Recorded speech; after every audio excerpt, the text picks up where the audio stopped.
make sure that's fine. And then let me introduce you guys, if I can, to Fred. Let's see if Fred will show up. We're all good? We can see him? Gross. I do not want to see that. Okay, so everybody, let's go through this as quickly as we can. Should not take us a long time to kind of look at the main primary things that exist in regards of our frog. So first thing, frogs do not have eyelids that function. So they are in water all of the time. And because of that, they typically always have moisture. But more importantly than that, they need something to be able to cover up their eyes when they are out of the water, when they're sitting on a lily pad, etc., to keep their eyes moist. So what they have there is what we define as a nictitating membrane. It will be on your sheet, not a hard complication situation there. It is nictitating, N-I-C-T-I-T-A-T-I-N-G, I think it is, but you can look it up. So that membrane, I'm going to show it to you now, is basically located right here. You can kind of see it here on his eye. So it is this movable white portion that is right here. You can see me pulling this back and then you being able to see his eyeball from there. So this nictitating membrane actually will come up and cover his eye. So his eyelid at the top and bottom don't move. Ours is not that way, obviously. We can close our eyes by moving this down. Theirs does not do that. They have this membrane here that's made for that. So again, if I were to be pointing, I would be very clear that I'm asking about a membrane versus, let's say, underneath it, an eyeball, okay? So that should not be that complicated. So here's how we hear as a frog. So this is what we call a tympanic membrane. You can see this here, not very complicated. I'd ask you basically what its purpose was. This is their hearing ability. You can see they have one on each side. And I'm going to show you in just a moment what it attaches to inside of the mouth as you look at that as well. So again, at this point, basically what you have is you have a nictitating membrane, which sits right here, okay, to cover their eye. And then you have this, which is a tympanic membrane that is right here. Before I get any further, I want to real quickly, those of you, especially, I know Shauna said something about A and P. So let's get some terminology straight, because I'm going to ask you this both on your quiz and during your test. So when you think directions are always the same. If I ask about Blakeney's lateral side, it's always her side. That's what lateral means. If I ask about her dorsal position, it's her back. So those are the things that you're going to have to know. They are in your sheet, but basically what happens is the front of his face is what we define as anterior. Towards his feet or towards this back side, his bottom side on this end is what we define as posterior. This, his back, is what we call a dorsal. And then if we were to flip him over, this would be what we define as a ventral surface in this case. You'll see some others on there as well. You'll see that you have lateral, which is toward the sides that are here, and median, which is down the middle. So in other words, if I were to have told Hayden I wanted him to make a lateral cut, I don't want him to cut like this, right? I want him to cut on the sides, okay? So in this case, this is median down the middle. Laterals are on the side. This is our ventral surface. This is our dorsal surface, anterior, and posterior. So on your test, I'm going to ask you about orientation. On your quiz, it's very clear. It literally says orientation. So when I say orientation, I'm asking you posterior, anterior, dorsal, ventral, etc. Those are the questions that I want you to be able to give me as we go through that. So there's not many other structures on the external that we really need to know, okay? Basically, I want you to be able to tell me that if I were to have a probe and or myself pointing here, I'm not telling you to tell me that this happens to be, let me get something that actually shows up on camera. This is not his butt or his booty. This is an anus. That's how we say that in biology. So let's make sure that we get that correctly. So this is an anus, which is an external opening for his digestive system. So if I were to have a flag here, or if I were to point and ask you about this section, that's what you would tell me. When you think about legs, you guys have what you would define as a hamstring and a quad. Somebody tell me, what does your hamstring do? That's the one in the back of your leg. Allows it to stretch. All right, be specific. All muscles contract, right? So your hamstring is in the back. It's the back of your leg. What does it do to your leg? It helps you extend it and bend it. All right, it makes you bend it, right? What does your quadricep do? That lets you extend it. That lets you extend it. So we're not going to learn. we're not going to learn technical muscle names for our frog, but we have a general name that we use for those muscles. So your quad, that is the muscle you feel on the front of your leg that extends your leg. That is what we define as an extensor. I know that's really hard to understand, but it is an extensor. It extends. That exists for this frog here on this outside. So if I were to point here and then to show you that his leg, as this was contracting, would then cause his leg to straighten up. So in other words, he would use his extensor to jump. We use our extensor to jump as well. Same exact thing. A flexor, which is what we would define as a hamstring for us, exists for him on the inside. So if I were to look at the inside here, which basically would be right here in this muscle that exists, it's what causes his leg to curl back up so that he can get ready to jump again. So a flexor is going to do this. An extensor on the outside is going to do this. So on your test, when I ask you about those muscles, those will basically be the only muscles that I ask you about. You should be able to give me an extensor and a flexor and know very well that the extensor's on the outside. That is another way to do that for you, by the way, on him, external, outside. And how's this meeting ending in 10 minutes? Have we been talking that long? Have you extended the time yet? No. I've not. Well, if it kills us, then I'll immediately start another one. It's okay. All right, so that is going to be the only muscles I'm going to ask you about on the test: extensor and flexor. Okay, nothing else. So no other big deal.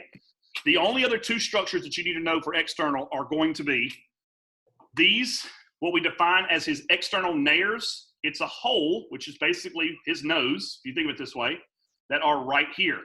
So you can see one on each side. They're right here. See how well my camera can try to focus on that right here. And then right here. So those are his external nares. They lead to the inside of his mouth, where you will see there's other holes called the internal nares, and we'll see that here in a bit. So these are external nares. This again is our nictitating membrane. These are tympanic membranes. We have our orientations that we've already looked at. We have anus, a flexor, and an extensor. The only other thing that I want you to know about an external structure is what we define as his thumb pad. So I want you to notice, if you will, this thumb. You can kind of see how it's a little bit darker. It's very hard to tell with these frogs because they've been in formalin how well this is. However, in the natural world, this thing is typically way darker and larger on a male than a female. In this case, this looks possibly like a male.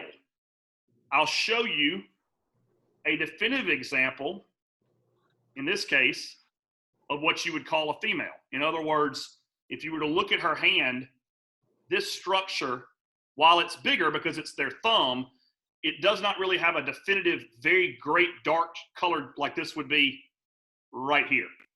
This guy, however, you can notice a pretty decent difference. In other words, if you notice the coloring. So probably a male, okay? Most likely in this case, a female, okay? Will you put them beside each other? Do what? Yes, I will, gladly. So you can kind of notice the difference in the coloration. This one, I'm trying to move, hold on. This one right here, okay, here is much darker. This is a little harder for you guys to see. There we go, I'll get it in a little bit better light. So this one is much darker than this is. I will make sure that the one that I pick out on this test will be definitively darker. I got a whole bucket to go through. But there's a reason for this pad being this way, which is quite entertaining, and that is very simple. Why would a male need a huge thumb pad on his hand? Anyone?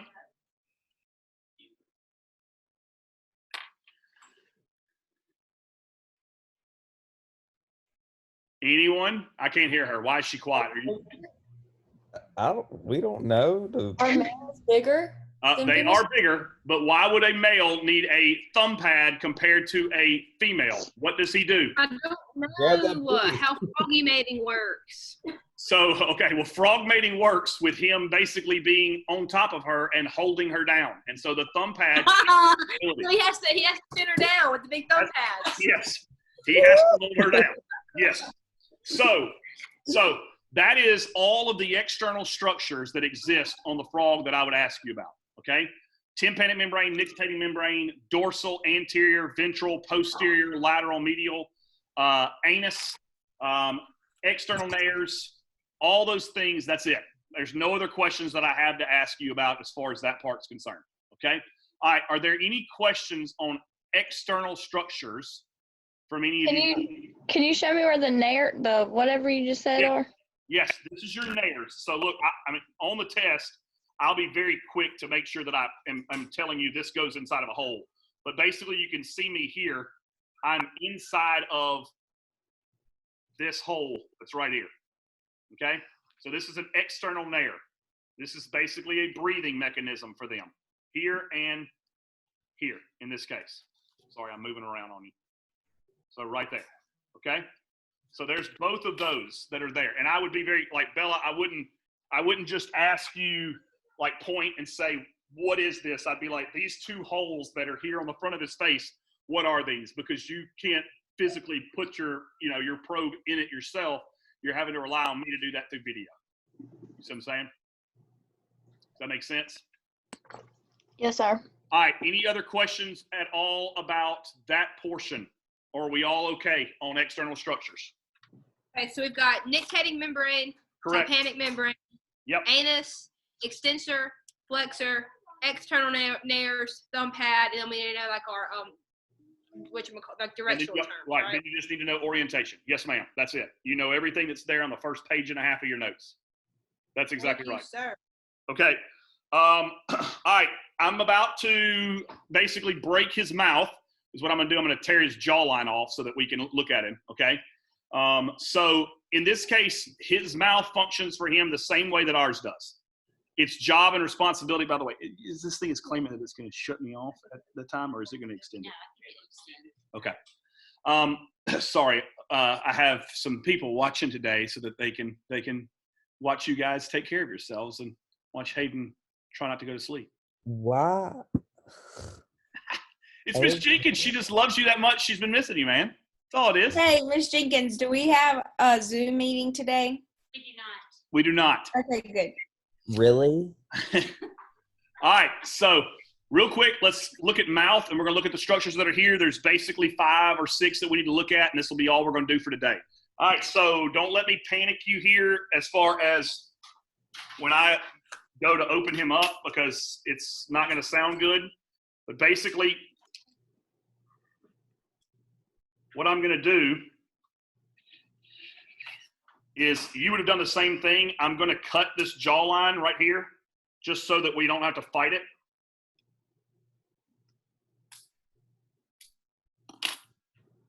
All right, so everybody take a notice of something. What is this? A Done. tongue. All right, so everybody look at, if you will, look at where it's attached. Can you tell this based on how I'm doing? I'm going to turn this sideways for you. Yeah, it's a. Yeah, it doesn't go to the back. So it's attached at the front, and then it goes backwards. Oh, Ours is wait, that's why Bugs. attached. when they get bald, it sticks out. Yes, Like ours that. is obviously attached at the back and then goes forward, right?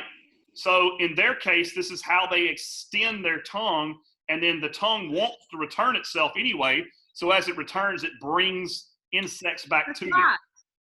There we go. So that's a tongue. Everybody's got that. That should not be hard. I want to show you, if you will, take a look at these 2 little holes that are right here. You see at the very top, and I want you to notice something. I'm going to just very carefully, if I can. You can go through his nose. There we go. That's exactly right. So if I were to fish these through, and this is kind of hard because obviously it's not a straight line situation, but you can see me here. I'm going to try to turn where you can see him. Hold on. You can see me there through his nose. So that's an external nair. Well, obviously, you know what these 2 holes are now. They're called what? Internal nares. There you go. So Your knees are you have tight. external nairs and internal nairs. Okay. So not a problem there. By the way, if we get cut off, it says less than a minute. They claim that we're going to get extended, but we'll see. So we have external nares and internal nares. Notice, if you will, and you can't feel this, but he has all smooth jawline. By the way, what is our lower jawline called? It's the same thing for us. What's that called? Mandible. Mandible. So this is our mandible, his mandible as well. And this is completely smooth, Claire, meaning that there's no what here? Teeth. Teeth. Teeth. There's no teeth. However, up here, this is all rough because he has teeth on the maxilla. So I'm going to ask you about that. I'm going to say point blank, hey, you know, what's going on with teeth? Does he have them on the maxilla or the mandible? It's only on the maxilla, only on the upper. He also has two other teeth. They exist. I'm going to point at this well as you can see.